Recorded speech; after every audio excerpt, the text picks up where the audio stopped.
What's up everyone, and welcome back to Top 5 Central. Today we're looking at the top 10 dumbest things that are banned in schools. I've been gone on vacation for a couple days, but I'm finally back and super ready to post some awesome videos for you guys. With that said, if you're excited that it's finally summer, drop a like on the video right now. Let's see if we can smash 5,000 likes on this video, but with that said, let's get right into it. Number 10. Best friends. So if you were paying $17,000 per year for school, you'd probably want it to be fun, so how would you feel if they banned having best friends? I'm not even joking, that's exactly what this private school in the UK did, because apparently people picking a favorite friend was making others feel upset and they just considered it unfair. So yeah, instead of talking to the kids about sharing or being kind, they just banned having best friends altogether and told the students to have lots of good friends instead. I mean, to be fair, it's not an official policy, but that doesn't mean people are happy about it, as the parents and even some psychologists are saying it's a really bad idea. And well, today, best buds are banned in some London schools. Instead, children are being encouraged to play in large groups. Groups, teachers say, the idea behind all of this is to protect kids from fallouts with that one close friend. But psychologists say this is a bad idea because kids need to learn how relationships work and how to handle the pain of a failed friendship. Others say the practice of banning best friends robs students of their childhood and is actually damaging. Now, we know you have something to say about this, so tell us, do you side with the teachers or critics who say best friends are beneficial? And our guest today is Karen Molzak-Fry. I don't know about you, but I'm still best friends with my childhood best friend. Yeah, I have some best friends from childhood, and you learn from the experience. I think that's when, who's ever making up these ideas, get a friend, Number 9. Hugging. Now, getting suspended at school isn't a new thing, and it's true that sometimes that kind of punishment makes sense, but these two kids got suspended for the weirdest reason. Basically, a 14-year-old boy and his friend got suspended just for hugging, because apparently public displays of affection were banned at the school. Allegedly, everything from kissing to hand-holding meant a day out of school, and even an innocent hug was banned for being inappropriate. Now, it sounds really crazy, but apparently every school in the district has the same policy, so it's more common than you might think. No hugs allowed, and I'm not joking. Yeah, we're serious. Yes. Zero tolerance. Two middle school students, one boy, one girl, suspended tonight for showing a little love. And the boy's mom is furious over this. Fox 35's Valerie Boy in Palm Bay, where she talked with the boy's mother and with the school district. Fluff him up a little bit and give him a great big hug. A hug can brighten your day. It's so popular, there's even been a hug campaign around the world. But when 14-year-old Nicholas Martinez hugged a friend at Southwest Middle School, his mom says he got suspended. I thought that was the most bizarre thing I've ever heard. We're a cultural family. It's what we do. Nancy Crescente tells us both her son and a 14-year-old girl received in-school suspension. She says she wasn't notified until afterwards. They said this is how they do it across the board. It is what it is, and that was that. Number 8. Walking cane. So it makes sense that bringing weapons to school should break the rules, but what about if something you need is considered so dangerous you can't use it anymore? To kind of give you the backstory about this situation, at a school in the UK, a blind girl was told she couldn't bring her walking stick into school because it was a health and safety risk for the other students. Now that seems crazy because it would be way more of a health and safety risk for the girl to walk around without anything to help her see, but the school said her keeping it was just way too dangerous. I mean, honestly, I just don't know how a school could practically ban a girl from being able to walk, but thankfully she's at a different school now, which hopefully is a little bit more understanding. Her teacher was there waiting for me, and she said to me, "I'm really sorry, Christy, but Lily Grace," she handed me Lily Grace's cane, I should add, and she said to me, "I'm really sorry, Christy, but Lily Grace is no longer allowed to bring this cane into school." She was really apologetic about it, I will add. I was like, oh, quite shocked. Okay, why? And she said Gary, her mobility officer, had come in and said it was a risk of health and safety. So I asked to whom, and she then said the other children.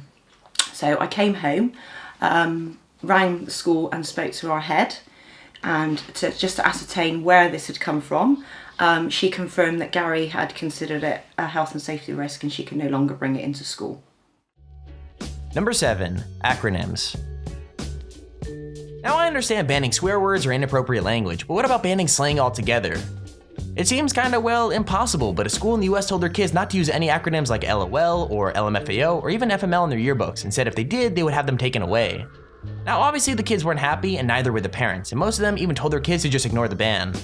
But to be fair though, the school did listen because after the complaints they decided the kids could use all the text speak they wanted. I mean, honestly, this one is just so dumb. Like, how could they ban using the word LOL? Like, it's just so common at this point.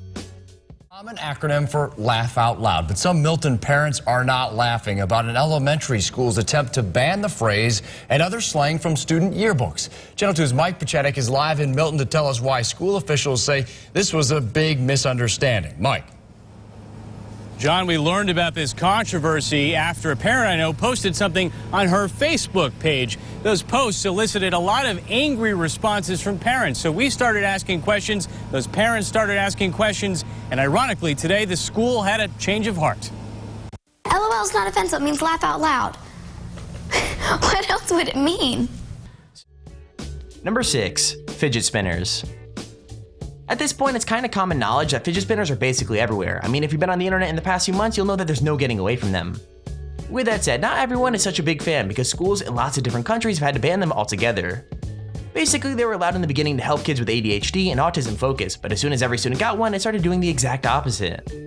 Like, instead of helping kids concentrate, spinners were actually distracting people, and now a lot of schools in most countries have them banned. With that said, let me know in the comment section below if fidget spinners are banned in your school or not. I'd really love to hear your thoughts on that. Fidget spinners might help more kids and parents become more accepting of children with issues like ADHD, at least until the spinning stops. Even Cooper, who just got his fidget spinner, knows that day is coming. Yeah, it's the same thing with Pokemon games, is because every year they make a new one, and every time a new one comes out, everyone just forgets about the last one. There have been some school districts around the country that have banned fidget spinners. We've heard of individual schools in our area that have banned them, but so far, spokesman for the Baltimore County and Anne Arundel County Public School System say so far they haven't had enough problems to issue any kind of district-wide directive. Number 5, red clothing. Now, uniforms cause problems at a lot of schools, but it's not usually for the reasons this school had to deal with. So basically, this school in Scotland voted to change their uniform from red to blue because apparently the red color was causing the kids' heart rates and breathing to go up. Like, honestly, it sounds crazy, but the teachers thought that changing their uniform to a calmer color would make the students calm down, and that red was making them way too energetic. I mean, I really don't know how I feel about this. Like, I guess maybe it could work, but the fact that they outright banned the alternate uniform is kind of weird in my opinion. Number 4, hair color. So lots of schools ban crazy hair colors like blue or green, but it's gotta hurt when teachers say your normal hair is quote-unquote too unnatural to be allowed. Basically, one kid in an English school was told to dye her hair another color because the ginger hair she was born with was a bit too extreme for their liking. Like, honestly, in my opinion, it's pretty horrible, especially since her hair won best hairstyle at prom, so clearly the other students don't have a problem with it. Like, normally if ginger people get bullied, it's by a few awful students, so seeing the teachers get involved as well is pretty messed up. I really hope a few teachers got fired because seriously, that's unacceptable. Number 3, the dictionary. So schools have been banning books they think are unsuitable for literally hundreds of years, but I bet when you think of inappropriate books, this one isn't on your list. This school actually banned the dictionary just because of one definition they thought was too graphic for students. Basically, the dictionary had the definition for oral sex, and the school thought that wasn't something the kids should be learning about. So yeah, they literally just completely banned the book from being allowed to read. In my opinion though, banning a dictionary for your school probably isn't the smartest thing, but yeah, it happened. Number 2, superhero lunchboxes. So superheroes are everywhere, and part of why they're so popular is that most parents think they're pretty good role models for their kids. I mean, just about every child has a favorite superhero, and even have superhero lunchboxes to show that off, but if it was up to this school, that wouldn't be allowed. So to give you guys some context, basically a girl had her Wonder Woman lunchbox banned because it violated the quote-unquote dress code, with teachers saying that because Wonder Woman used fighting to solve problems, she was a violent image and wasn't allowed. Honestly, how is just banning stuff gonna solve anything? Like, all it's gonna do is make people upset and then they're just gonna want it even more, so it just doesn't make any sense. Number 1, tag. If for some reason you didn't have a childhood, then you won't know that tag is literally the most classic school game of all time. Like, it was even around before school was something everyone had access to. Now, banning it seems completely crazy, but to be honest, what happened at this school isn't that unusual. Apparently, the school banned the game because it was getting a bit too violent, and the kids were getting pushed over and getting hurt really badly all the time. Honestly, it's a shame, especially since they didn't just ban tag, they also banned any other games with physical contact. That means no tag, no touch football, and just about every other playground game you could play. Good grief, our kids need some unstructured playtime. It's a game almost everyone has played, but if you go to public school on Mercer Island, find somewhere else to play tag. I totally survived tag. I know, I even survived Red Rover, believe it or not. I played tag. And you're here. I survived. The signs outside school encourage kids to join league sports teams, but parents tell us playing tag on the playground is no longer allowed during recess. In this day and age of childhood obesity, there's a need for more activity, and Kids should be free to have spontaneous play on the playground at recess. It's important for their learning. This mom has 2 kids in Mercer Island Public Schools. She created this Facebook page to help spread the word to other parents about the ban. And in 24 hours, hundreds of moms and dads joined to voice their concerns, mainly that the district didn't ask parents what they thought first. This decision needs to be reevaluated. And there's our video on the top 10 craziest things that were banned from schools. If you enjoyed the video, please feel free to leave a like down below and subscribe so you see whenever we upload a video. Also, if you have your own top 5 or top 10 idea, feel free to use your extremely handy form in the description to submit it. With that said, thank you all for watching, hope you enjoyed, and I'll see you all in the next video.